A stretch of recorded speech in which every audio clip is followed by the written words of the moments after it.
Deep in the heart of a heavily accented Eurotrash dystopia, atop the dizzying heights of the Tower of the Titans, sits a heavily shielded conference room of mahogany and leather.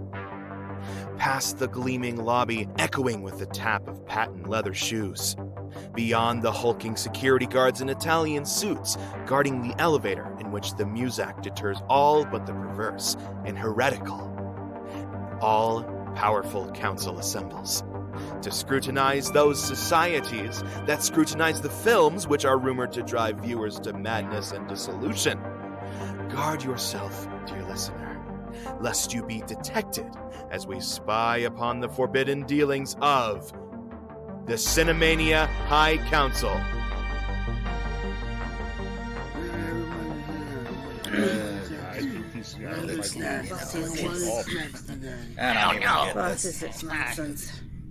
These Volobons have gotten spoiled. I did not expect to see you here today. We did not expect to be here today. I had to put on two layers of sunscreen. My maid had the day off, so I had nothing better to do. Director called us in for some special project, you see. Compared to the vastness of time, nothing is special. We all fade into mediocrity. Whatever you say, Jack. But in the meantime, I will partake in some of that cider with you. Here, pass it here. Yeah. I find it... Everybody, these are heavy. Seat already. Hey, I said shut up. Eh? What am I, a heretic? Know something over here? Listen up, you primitive screwheads. That's better. Okay, what do we got today? Councilman Speedball and Cowbell are inspecting our satellite office. That's the new one in Poughkeepsie. No, the one in space. But what is space, except... You shut your fucking snorifus. Rude. Alright, that's enough out of both of you baby cakes. The man asked for business, not pillow talk. I have prepared the budgets for the upcoming secret operation. We need to review it. But we can skip the preamble, so if you open your binders in front of you and turn to page 97... Oh, holy Jesus, do we have to go through all of this? I can barely lift it. This puny binder is barely a workout. No one asked you, muscle moron. This operation is critical to our mission. Every detail must go as planned. We have to reach our conversion and retention quotas for the quarter. Our mission is not in numbers and formula. We are the High Council. We are the invisible hand steering the ship of culture and civilization. Afraid of a little math, you sniveling coward? 95, 96, 97, 97, ha ha ha. See, the Eastern Europe bloc has no problem. What's the matter? They didn't teach you to count on the western side of the Berlin Wall? Don't we got gabagoons for this sort of thing? What was that? You know, stronzo together. Come again? Vabaducci. Oh, you mean the Wagnagel-Vertagen? Yeah, the Wagnagel-Vertagen. You kiss your mother with that mouth? Forget about it. Point is, we ain't reading through all of this. Oh, thank the infinite emptiness devoid of all intelligent design or meaning. But what about the quotas? We'll meet your fucking quotas. Skip to the important bits. Fine, but I'm going to sulk about it later. Are you kidding me? You sulk about everything. Okay. Yeah, you're such a sulker. It's a trick. You sulk all the time. Get an axe. Yeah, shut up. All right. It. Listen, we've secured a suitable location. It cost a pretty penny to line the right pockets and silence any blabbermouths, but we need to maintain operational security for the rest of the month. Our forward reconnaissance teams have secured transportation and disguises so that no one will realize we've begun until it's too late. This all sounds very expensive. Aren't you worried about catering? So glad you're finally taking an interest in important details, Herr Duke. We've booked the caterer, too. We'll need to cut way back on the pumpkin spice budget this year. That explains this unacceptably bland cider. Here, try this cigar. We can't afford any more cigars either. Ah, But it will be worth it. I have our interns working on the aerial devices now. We should have over 10,000 ready for launch. Our most brilliant scientists have been working all year to develop the most insidious audio signals. No one will be able to resist them. The messages are ready, and a simple stroke of a key will send them out to trigger all of our sleeper agents to gather at the rally site and carry out their orders. These fools at the Film Fanatics Association will never know what hit them. I think you're forgetting something. Look at the size of this binder. We've accounted for everything. even the best laid plans of self-proclaimed gods can be laid low by the tiniest eddy in the chaos that swirls through the universe. To be truly great, you must expect to be challenged, and push yourself to rise above those challenges. What? What? These rogue Ramadafee are still out there. They could ruin everything. What? How could fleas such as they survive in the face of the unspeakable assaults upon their existence? First the Cinema Assassins, then the Metaforces. For once, I have to agree. We even sent those crazy space Russians. This came straight from a man on the inside. Fuck! That re-entry vehicle costs more than our mortgage on this place. And they're still broadcasting. Forget the plans. These apostates must be our number one priority. I agree, heard you.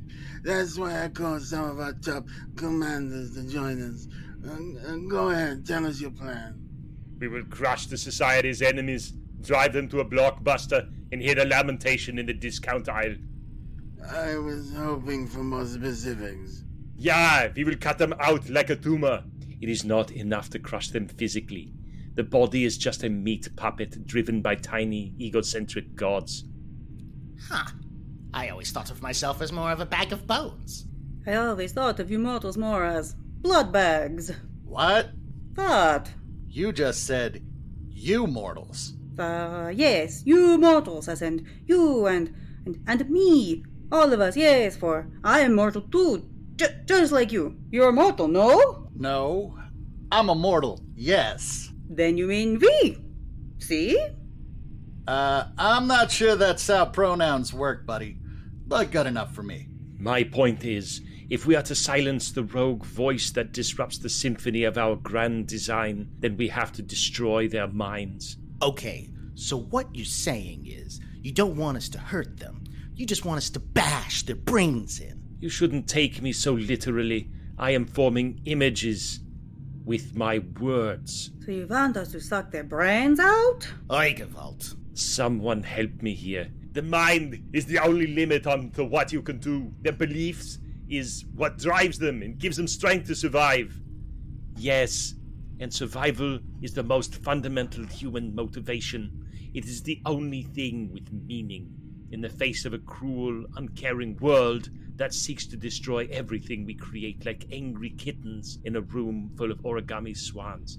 Yeah, to win, we must be brutal. But that brutality makes them suffer, and every time they struggle and overcome, they become stronger. Exactly. It ignites their burning passion and makes them more ready for the next struggle. They may be one chapter now, but they could become legion.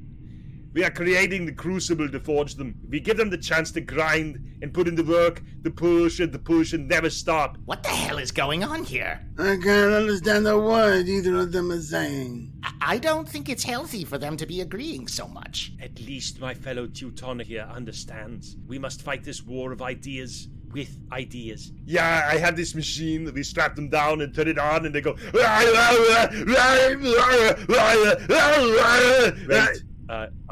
Wait, no. Yes, okay, now we're getting somewhere. We turn their brains into fibalo-bishti food. But how do we find them? They keep moving around and only surface long enough to broadcast another cursed conclave. They're doing one right now. Stop your whining. I have eyes everywhere. My little spies stalk them from the shadows, and when they let their guard down... Okay. That sounds pretty good. What's next? That's that. Well, what's the rest of the plan, though? Well, you could end the plan right there, see? But if you wanted to keep fucking with them, we could leave them tied up afterwards. That's not very intimidating. Well, you could end the plan right there. But if you wanted to keep fucking with them, we hang them upside down, too. I guess. And you could end the plan right there.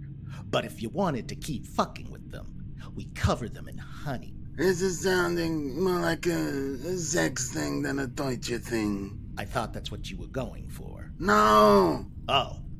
Well, you could end the plan there, but if you wanted to keep fucking with them, we starve all of their loved ones half to death in a spike pit and then lower them down into the pit, still covered in honey, see, to get eaten alive by their ravenous family, starting with their faces and working their way to the bellies and then the genitals.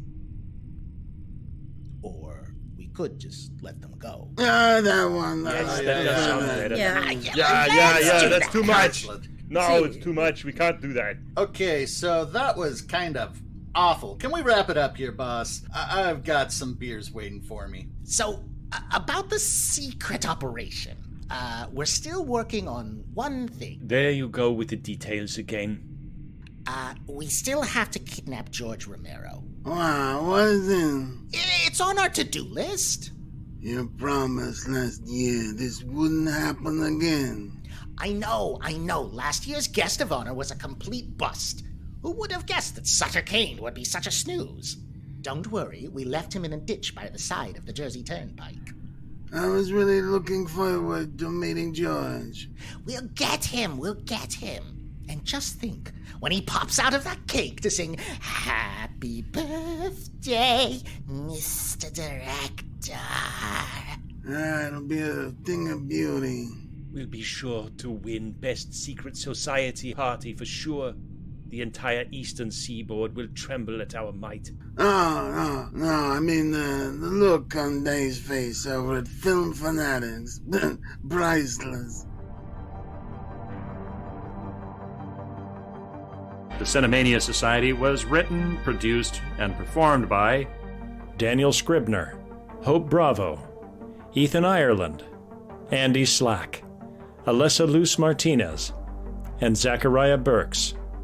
Music by Carl Casey at White Bat Audio, with sound effects and incidental music courtesy of Epidemic Sound.